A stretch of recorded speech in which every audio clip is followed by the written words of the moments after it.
അങ്ങനെ NSSും SNDP യോഗവും ചേർന്നുള്ള ഐക്യം, ആ ഐക്യ നീക്കവും പൊളിഞ്ഞിരിക്കുന്നു. NSS general secretary Sukumaran Nair ഇക്കാര്യം വ്യക്തമായി പറഞ്ഞു കഴിഞ്ഞു. ഇനി NSSും SNDP യോഗവും തമ്മിൽ ഐക്യമുണ്ടാക്കാനുള്ള സാധ്യതയൊന്നുമില്ല എന്നാണ് NSS ജനറൽ സെക്രട്ടറി പറയുന്നത്. NSSന്റെ ഡയറക്ടർ ബോർഡ് കൂടിയ ശേഷമാണ് ഇങ്ങനെയൊരു തീരുമാനമെടുക്കുന്നത്. നേരത്തെ വെള്ളാപ്പള്ളി നടേശൻ, SNDP യോഗം ജനറൽ സെക്രട്ടറി വെള്ളാപ്പള്ളി നടേശൻ NSSുമായി ഐക്യമുണ്ടാക്കാനുള്ള ആവശ്യകതയെ ഊന്നി പറഞ്ഞിരുന്നു. അന്ന് NSSും അതിന് അനുകൂലമായ നിലപാടാണ് സ്വീകരിച്ചത്. അതിന്റെ അടിസ്ഥാനത്തിൽ തുഷാർ വെള്ളാപ്പള്ളിയെ ചങ്ങനാശ്ശേരിയിലേക്ക് അയക്കുമെന്നൊക്കെ പറഞ്ഞിരുന്നു. അന്ന് അതിനോടൊക്കെ അനുകൂലമായ നിലപാട് സ്വീകരിച്ച സുകുമാരൻ നായർ പെട്ടെന്ന് കളം മാറ്റി ചവിട്ടുകയായിരുന്നു ചെയ്തിരുന്നത്. ഈ കാര്യത്തിൽ ആരായിരിക്കും സന്തോഷിക്കുന്നത്, അല്ലെങ്കിൽ ഇത് ആരുടെ വേലയാണ് എന്നുള്ളതാണ് പ്രധാനപ്പെട്ട പ്രശ്നം.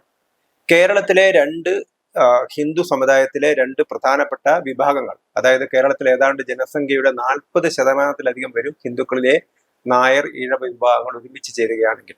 അങ്ങനെയുള്ള രണ്ട് സമുദായങ്ങൾ തമ്മിലുള്ള സാമുദായിക സംഘടനകൾ തമ്മിലുള്ള ഒരു ഐക്യം, ആ ഐക്യത്തെക്കുറിച്ച് വെള്ളാപ്പള്ളി നടേശൻ പറഞ്ഞത് നായാടി മുതൽ നമ്പൂതിരി വരെയുള്ളവരുടെ ഐക്യം, അതിനെ കുറച്ചുകൂടി കവച്ചു വെച്ചുകൊണ്ട് ക്രിസ്ത്യാനികൾ കൂടി ഈ ഐക്യത്തിലേക്ക് വരണം, അങ്ങനെ നായാടി മുതൽ നസ്രാണി വരെയുള്ള ഐക്യം എന്നാണ് വെള്ളാപ്പള്ളി നടേശൻ പറഞ്ഞത്. പക്ഷെ ഇപ്പോഴത്തെ സംഭവ വികാസങ്ങൾ സന്തോഷിപ്പിക്കുന്നത് കേരളത്തിലെ മുസ്ലിം ലീഗിനെയാണ് എന്നുള്ളത് വളരെ വ്യക്തമാണ്. അല്ലെങ്കിൽ അത് UDFനെയാണ് സന്തോഷിപ്പിക്കുന്നത്, മുസ്ലിം ലീഗിനെയാണ് സന്തോഷിപ്പിക്കുന്നത്. കാരണം കേരളത്തിലെ മുസ്ലിം ലീഗാണ് NSSനെയും SNDPയെയും യോജിക്കുന്നതിൽ നിന്ന് പിന്തിരിപ്പിച്ചത് എന്ന് ഈ നേതാക്കൾ തന്നെയാണ് പറഞ്ഞത്. മുസ്ലിം ലീഗിന്റെ നേതാക്കളാണ്, അല്ലെങ്കിൽ മുസ്ലിം ലീഗാണ് രണ്ട് സംഘടനകളുടെയും ഐക്യത്തിന് വിഘാതമായി നിൽക്കുന്നത് എന്ന് ഈ സംഘടന നേതാക്കൾ തന്നെയാണ് പറഞ്ഞത്. ഇപ്പൊ സ്വാഭാവികമായിട്ടും NSSും SNDPയും തമ്മിൽ ഐക്യം തകരുന്ന സമയത്ത് അതിൽ സന്തോഷിക്കുന്നത്, അതിന്റെ ഏറ്റവും വലിയ ഗുണഭോക്താക്കൾ മുസ്ലിം ലീഗാണ് എന്നുള്ളത് ഉറപ്പാണ്. അപ്പം സന്തോഷിക്കുന്നതും അവർ തന്നെയായിരിക്കും. കാരണം കേരളത്തിൽ എന്തുകൊണ്ടാണ് ഈ രണ്ട് സംഘടനകൾ പരസ്പരം യോജിക്കാത്തത്? പല ഘട്ടങ്ങളിലും, അത് അടിയന്തരാവസ്ഥ കാലത്താണെങ്കിലും അതിനുശേഷം 2005ലും 2012ലും തന്നെ പലതവണ SNDPയും NSS ഒക്കെ തമ്മിൽ യോജിക്കാനുള്ള നീക്കങ്ങളൊക്കെ നടന്നിരുന്നു. അത് കുറച്ചു കാലം ഒരുമിക്കും, പിന്നെ അത് തകരാറിലാകുകയാണ് ചെയ്തിരുന്നത്. ഈ സംഘടനകളിലൊക്കെ അടിസ്ഥാനപരമായ ഈ സംഘടനകളൊക്കെ തന്നെ ഹിന്ദു നവോത്ഥാനത്തിന് വേണ്ടി രൂപീകരിച്ച സംഘടനകളാണ്. അതാത് സമുദായത്തിൽ അവർ ഊന്നൽ നൽകി പ്രവർത്തിക്കുന്നതേ ഉള്ളൂ. അവർ തമ്മിൽ അഭിപ്രായ വ്യത്യാസം ഉണ്ടാകേണ്ട ഒരു കാര്യവുമില്ല. ആകെ ഏതെങ്കിലും കാര്യത്തിൽ അഭിപ്രായ വ്യത്യാസം ഉണ്ടെങ്കിൽ ഭരണഘടന അനുശാസിക്കുന്ന സാമുദായിക സംവരണം, ആ സംവരണത്തിന്റെ കാര്യത്തിൽ NSSനും SNDPക്കും ചില അഭിപ്രായ വ്യത്യാസം ഉണ്ടായിരുന്നു. പക്ഷെ ഇപ്പോഴും ആ പ്രശ്നങ്ങൾ പരിഹരിച്ചു കഴിഞ്ഞു. കാരണം സാമൂഹ്യമായി SC ST അതേപോലെ തന്നെ സാമൂഹ്യമായി പിന്നോക്കം നിൽക്കുന്ന ആളുകൾക്കാണ് സംവരണം കൊടുക്കുന്നത്.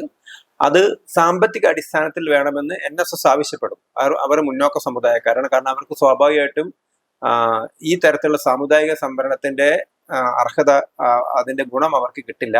അപ്പം അതുകൊണ്ട് അവര് സമ്പത്തിന്റെ അടിസ്ഥാനത്തിൽ സംവരണം വേണമെന്ന് അവർ ആവശ്യപ്പെട്ടു. പക്ഷെ ഇപ്പോൾ കേന്ദ്ര സർക്കാർ 10% സംവരണം സാമ്പത്തിക അടിസ്ഥാനത്തിൽ കൊടുക്കാൻ തീരുമാനിച്ചിട്ടുണ്ട്. അങ്ങനെ ആവുന്ന സമയത്ത് NSSന്റെയും SNDPയുടെയും താല്പര്യങ്ങൾക്ക് അവിടെ വൈരുദ്ധ്യം ഉണ്ടാവുന്നില്ല, അല്ലെങ്കിൽ രണ്ടുപേരുടെയും താല്പര്യങ്ങൾ ഒന്ന് തന്നെയാവുകയാണ്. ഓൾറെഡി സാമ്പത്തിക സംവരണത്തെ ഇനി ഒന്നും ചെയ്യാൻ കഴിയില്ല. 10% സാമ്പത്തിക സംവരണം കൊടുത്തു കഴിഞ്ഞു. മറ്റേത് ഭരണഘടനാപരമായ നേരത്തെ തന്നെ ഉണ്ടായിരുന്ന സംവരണമാണ്. അപ്പൊ അതുകൊണ്ട് തന്നെ രണ്ട് സംഘടനകളും തമ്മിൽ ഇനി തർക്കിക്കേണ്ട യാതൊരു കാര്യവും ഇല്ല. പക്ഷെ ഇവിടെ ഹിന്ദു സംഘടനകൾക്കുള്ളൊരു വിഷയം, അവർ ഓരോ രാഷ്ട്രീയ പാർട്ടിയുടെ പിറകെ പോവുകയും അതേപോലെ തന്നെ തങ്ങളുടെ സ്വന്തം താല്പര്യങ്ങൾക്ക്, അതായത് തങ്ങളുടെ കുടുംബപരമായ വ്യക്തിപരമായ താല്പര്യങ്ങൾക്ക് സാമുദായിക താല്പര്യത്തെക്കാൾ പ്രാധാന്യം കൊടുക്കുന്നു എന്നുള്ളതാണ് യാഥാർത്ഥ്യം.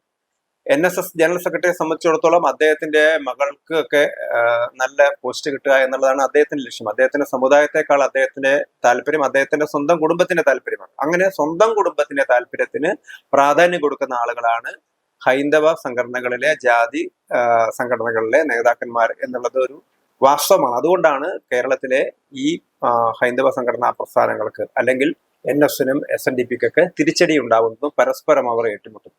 ഇപ്പം SNDP യോഗം തന്നെ നേരത്തെ ഒരു രാഷ്ട്രീയ പാർട്ടി തുടങ്ങിയിരുന്നു. SRP എന്ന പേരിൽ അവർ രാഷ്ട്രീയ പാർട്ടി തുടങ്ങി. അതേപോലെ തന്നെ NSSും ഒരു രാഷ്ട്രീയ പാർട്ടി തുടങ്ങിയിരുന്നു. NDP എന്ന പേരിൽ രാഷ്ട്രീയ പാർട്ടി തുടങ്ങിയിരുന്നു. അപ്പം ഇപ്പോ സുകുമാരൻ നായരോട് ചോദിക്കുന്ന സമയത്ത് ഞങ്ങളുടെ അടിസ്ഥാന മൂല്യങ്ങൾക്ക് പ്രശ്നമുണ്ടാവും. എന്താണ് അടിസ്ഥാന മൂല്യം എന്ന് പറയുന്ന സമയത്ത് സമദൂരം. അങ്ങനെ ഒരു സംഘടനയുടെ അടിസ്ഥാന മൂല്യം സമദൂരമാവുന്നത് എങ്ങനെയാണ്? ഒരു സംഘടന അതിൻ്റെതായ അടിസ്ഥാന മൂല്യം ഉണ്ടാവുന്നത് അത് സാമൂഹ്യ നീതിക്ക് വേണ്ടി ഉണ്ടാകുന്ന സംഘടനയാണ്. അല്ലെങ്കിൽ നായർ സമുദായത്തിലെ ആളുകളുടെ സാമ്പത്തികവും സാമൂഹികമായ പുരോഗമനത്തിന് വേണ്ടിക്കൊണ്ട്, ഉന്നമനത്തിന് വേണ്ടിക്കൊണ്ടാണ് ആ സംഘടന രൂപീകരിച്ചത്. ശ്രീനാരായണ ഗുരു രൂപീകരിച്ചായിട്ട് അതിലപ്പുറത്തൊരു സാമൂഹ്യ പരിഷ്കർത്താവായിരുന്നു അദ്ദേഹം. അപ്പം അദ്ദേഹം സാമൂഹ്യമായിട്ട് പിന്നോക്കം നിൽക്കുന്ന ആളുകളോട് പ്രബുദ്ധരാവാൻ പറഞ്ഞു, വിദ്യ നേടി പ്രബുദ്ധരാവാൻ പറഞ്ഞു, അദ്ദേഹം വ്യവസായം തുടങ്ങാൻ പറഞ്ഞു. അങ്ങനെയുള്ള ഒരു പരിഷ്കരണ പ്രക്രിയ, അതേപോലെ തന്നെ നവോത്ഥാന പ്രക്രിയയാണ് ശ്രീനാരായണ ഗുരു മുന്നോട്ട് വെച്ചത്. പക്ഷെ ദീർഘകാലം ഈ SNDP യോഗത്തിന്റെയൊക്കെ നേതാക്കന്മാർ കോൺഗ്രസ്സുകാരായിരുന്ന ആളുകളൊക്കെ തന്നെയാണ്. അണികൾ നല്ലൊരു ശതമാനം കമ്മ്യൂണിസ്റ്റുകാരുമായിരുന്നു. NSSലാണെങ്കിൽ NSSും പല കാലങ്ങളായിട്ട് അവർ കോൺഗ്രസിന്റെ കൂടിയാണ്. NDP എന്ന് പറയുന്ന സംഘടനയൊക്കെ കോൺഗ്രസിന്റെ ഘടകകക്ഷിയായിട്ട് അതിലെ നേതാക്കന്മാരൊക്കെ മന്ത്രിമാരൊക്കെ ആയിട്ടുണ്ട് കേരളത്തിനകത്ത്. അപ്പം അങ്ങനെ അവർക്ക് സമദൂരമാണ് തങ്ങളുടെ ഏറ്റവും അടിസ്ഥാനപരമായ മൂല്യം എന്നൊന്നും അവർക്ക് പറയാനുള്ള യാതൊരു അർഹതയും ഈ പാർട്ടികൾക്കില്ല. അങ്ങനെ പറയുന്നതിൽ കാര്യമില്ല. കാരണം അവരെ ഏതോ ആളുകളോടുള്ള ദൂരത്തിന്റെ പേരിലല്ലല്ലോ ആ സംഘടന സ്ഥാപിച്ച എന്താവശ്യത്തിന് വേണ്ടിയാണോ സ്ഥാപിച്ചത് അത് മുറുകെ പിടിക്കുന്നതാണ് അവരുടെ മൂല്യബോധം എന്ന് പറയുന്നത്. അല്ലാതെ സമദൂരമല്ല അവരുടെ മൂല്യബോധം. ഇവിടെ സുകുമാരൻ നായരെ സംബന്ധിച്ചിടത്തോളം അദ്ദേഹം പറയുന്ന കാര്യങ്ങളൊക്കെ തന്നെ ഒരിക്കലും അംഗീകരിക്കാൻ കഴിയില്ല. കാരണം ദിവസങ്ങൾക്ക് മുമ്പാണ് SNDP യോഗം തീരുമാനിച്ചത് തുഷാർ വെള്ളാപ്പള്ളിയെ പറഞ്ഞേക്കാൻ വേണ്ടി. അന്ന് അതിനെ സ്വാഗതം ചെയ്ത ആളുകളാണ്. ആ സമയത്ത് അദ്ദേഹത്തോട് മാധ്യമ പ്രവർത്തകർ ചോദിക്കുന്നു, ഇത് നിങ്ങൾ ഡയറക്ടർ ബോർഡ് കൂടിയിട്ടാണോ തീരുമാനിക്കുന്നത്? അല്ല, തുഷാർ വരട്ടെ എന്നിട്ട് ഡയറക്ടർ ബോർഡ് കൂടിയാൽ മതിയല്ലോ എന്നാണ് പറഞ്ഞത്. അതേ ആള് തന്നെ പെട്ടെന്നൊരു ദിവസം പ്ലേറ്റ് മാറ്റുക. ഇവിടെ സുകുമാരൻ നായരെ സംബന്ധിച്ചിടത്തോളം ഏറ്റവും പ്രധാനപ്പെട്ട പ്രശ്നം അദ്ദേഹത്തിന്റെ ചില വ്യക്തിപരമായ താല്പര്യങ്ങൾ. ഒന്ന്, അദ്ദേഹത്തിന്റെ മകൾക്ക് നല്ല പോസ്റ്റ് കിട്ടണം. അതേപോലെ തന്നെ അദ്ദേഹത്തിന് രമേശ് ചെന്നിത്തലയോട് താല്പര്യമാണ്. രമേശ് ചെന്നിത്തലയെ മുഖ്യമന്ത്രിയാക്കണം. അല്ലാതെ അദ്ദേഹം UDFന് എതിരൊന്നുമില്ല. പക്ഷെ UDFില് VD സതീശൻ മുഖ്യമന്ത്രിയാവുന്നതിന് സുകുമാരൻ നായർ എതിരാണ്. അദ്ദേഹത്തിന് രമേശ് ചെന്നിത്തലയെ താല്പര്യമാണ്. അപ്പം അതിനുവേണ്ടി തന്റെ വ്യക്തിപരമായ താല്പര്യത്തിന് വേണ്ടി ഒരു സംഘടനയെ UDFന്റെ പാളയത്തിൽ കെട്ടാനാണ് സുകുമാരൻ നായർ ശ്രമിക്കുന്നത്. അതേസമയത്ത് SNDP ജനറൽ സെക്രട്ടറി ആകട്ടെ വ്യക്തമായ രീതിയിൽ അവർ പറഞ്ഞു കഴിഞ്ഞു. അവര് പറഞ്ഞു, കേരളത്തിൽ UDFന് അധികാരത്തിൽ വരികയാണെങ്കിൽ മുസ്ലിം ലീഗ് ആയിരിക്കും അതിന്റെ നിയന്ത്രണം ഉണ്ടാവുക എന്ന് പറഞ്ഞു. അത് സ്വാഭാവികമായിട്ടും അത് കറക്റ്റാണ്. കാരണം ഇവിടുത്തെ സ്കൂളുകൾ അനുവദിക്കുന്ന കാര്യത്തിലൊക്കെ മുസ്ലിം താല്പര്യത്തിന് വേണ്ടി കൊണ്ടാണ് ഇവര് പലപ്പോഴും രാഷ്ട്രീയ പാർട്ടികളൊക്കെ നിന്നിരുന്നത്. കാരണം അവരൊക്കെ സംഘടിത വോട്ട് ബാങ്കാണ്. മുസ്ലിം ലീഗ് ഇതേപോലെ NSSനെയും SNDPയെ പോലെ പരസ്പരം പോരടിച്ച് ചക്കളത്തി പോരാട്ടം നടത്തുന്ന ആളുകളല്ല. മുസ്ലിം സാമുദായിക സംഘടനകളെ പിറകെ എല്ലാ രാഷ്ട്രീയക്കാരും പോകും. കാരണം അവരത്രയും ശക്തരാണ്. അതുകൊണ്ടാണ് മതമാണ് പ്രശ്നം എന്ന് മുസ്ലിം ലീഗ് നേതാവ് ഷാജിയൊക്കെ പറഞ്ഞത്. അപ്പം അവർക്ക് 5ാം മന്ത്രിയും 8ാം മന്ത്രിയും ഒക്കെ താലത്തിൽ വെച്ച് കൊടുക്കാൻ ഇവിടുത്തെ രാഷ്ട്രീയ പാർട്ടികൾ തയ്യാറാവും. അപ്പം അങ്ങനെ കേരള രാഷ്ട്രീയത്തിൽ സമൂലമായ ഒരു മാറ്റത്തിന് ഇതിന് വഴിയൊരുക്കുന്നത് കേരളത്തിലെ 2 പ്രബലമായ സമുദായങ്ങൾ ഒരുമിക്കാനുള്ള ശ്രമത്തിനാണ് ഇപ്പോൾ രാഷ്ട്രീയ കാരണങ്ങളാൽ ഇപ്പം ഇടങ്കോലിട്ടിരിക്കുന്നത്. കാരണം ഇപ്പൊ സുകുമാരൻ നായർ പറയുന്നത് വെള്ളാപ്പള്ളി നടേശന്റെ സമീപനത്തിൽ ഞങ്ങൾക്ക് സംശയം തോന്നി, അദ്ദേഹത്തിന്റെ അപ്രോച്ചിൽ സംശയം തോന്നി, അദ്ദേഹത്തിന്റെ മകൻ BJPക്കാരനല്ലേ എന്നൊക്കെയാണ് പറയുന്നത്. അപ്പം തുഷാർ വെള്ളാപ്പള്ളി BDJS എന്ന് പറയുന്ന BJP മുന്നണിയിലെ ഒരു പാർട്ടിയുടെ നേതാവാണെന്നുള്ള സത്യമാണ്. പക്ഷെ അത് അദ്ദേഹത്തിന് നേരത്തെ അറിയാമായിരുന്നല്ലോ. അപ്പൊ ഇപ്പൊ പെട്ടെന്ന് എന്തുകൊണ്ടാണ് ഈ ബോധോദയം ഉണ്ടായത്? അപ്പൊ ഈ ബോധോദയം ഉണ്ടായത് കോൺഗ്രസിന്റെയും UDFന്റെയും മുസ്ലിം ലീഗിന്റെ ഒക്കെ സ്വാധീനത്തിന് വഴങ്ങിക്കൊണ്ടാണ് എന്നുള്ളത് വ്യക്തമാണ്. അപ്പം സുകുമാരൻ നായരുടെ തീരുമാനത്തിൽ ഇപ്പോൾ സന്തോഷിക്കുന്നത് കേരളത്തിലെ മുസ്ലിം ലീഗ് ആയിരിക്കും. കാരണം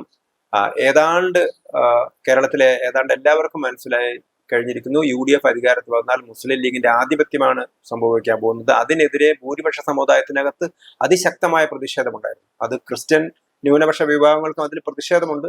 പക്ഷെ അവരുടെയൊക്കെ നേതാക്കന്മാരൊക്കെ തന്നെ ഒരുമിച്ച് നിർത്താനും അവർക്ക് അധികാരത്തിന്റെ അപ്പകഷ്ണങ്ങളൊക്കെ കൊടുത്ത് കൂടെ നിർത്താനും UDFന് കഴിഞ്ഞിരുന്നു. ഇപ്പോ അവർ കേരളത്തിലെ പ്രബല സമുദായമായ നായർ സമുദായത്തിന്റെ നേതാക്കൾ, ഒരുപക്ഷെ നായർ സമുദായത്തിന്റെ നേതാവ് പറഞ്ഞുകൊണ്ട് എല്ലാ നായന്മാരും ആ പാർട്ടിക്ക് വോട്ട് ചെയ്യണമെന്നില്ല, എന്നാൽ പോലും ഒരു പ്രതീതി ഉണ്ടാക്കാൻ. കാരണം കേരളത്തിലെ രാഷ്ട്രീയം മുസ്ലിം സെന്റേർഡ് പൊളിറ്റിക്സിലേക്ക് പോവുകയാണ്.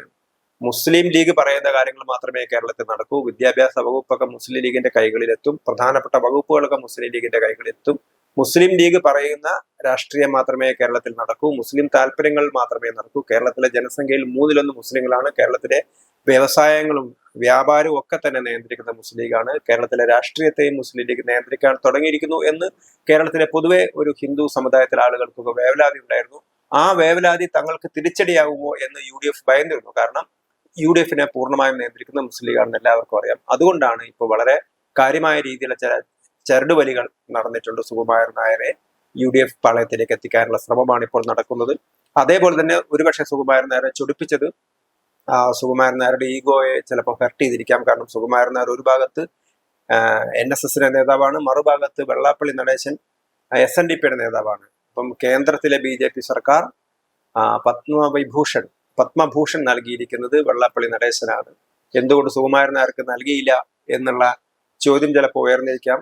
അപ്പം അവരെ പ്രകോപിപ്പിക്കുന്ന രീതിയിൽ, നായർ സമുദായത്തെ പ്രകോപിപ്പിക്കുന്ന രീതിയിൽ പത്മ അവാർഡ് വെള്ളാപ്പള്ളിക്ക് കൊടുത്തു, NSSന് വെറും പത്മ ഹോട്ടൽ മാത്രമേ ഉള്ളൂ എന്നൊക്കെയുള്ള കമന്റുകളൊക്കെ സാമൂഹ്യ മാധ്യമങ്ങളൊക്കെ പലരും ഇട്ടിരുന്നു. അപ്പൊ ഇതൊക്കെയാണോ അദ്ദേഹത്തെ പ്രകോപിപ്പിച്ചത്, അല്ല മുസ്ലിം ലീഗിന്റെ വളരെ ഗൂഢാലോചനയാണോ ഒരു ഹൈന്ദവ ഐക്യത്തിൽ നിന്ന് പിന്മാറാൻ NSSനെ പ്രേരിപ്പിച്ചതെന്ന് നമുക്കറിയില്ല. ഏതായാലും അത് കേരളത്തിലെ സാമൂഹ്യ രംഗത്തും രാഷ്ട്രീയ രംഗത്തും ഈ ഒരു തീരുമാനം വലിയ മാറ്റങ്ങൾ ഉണ്ടാക്കും എന്നുള്ളത് വളരെ ഉറപ്പാണ്.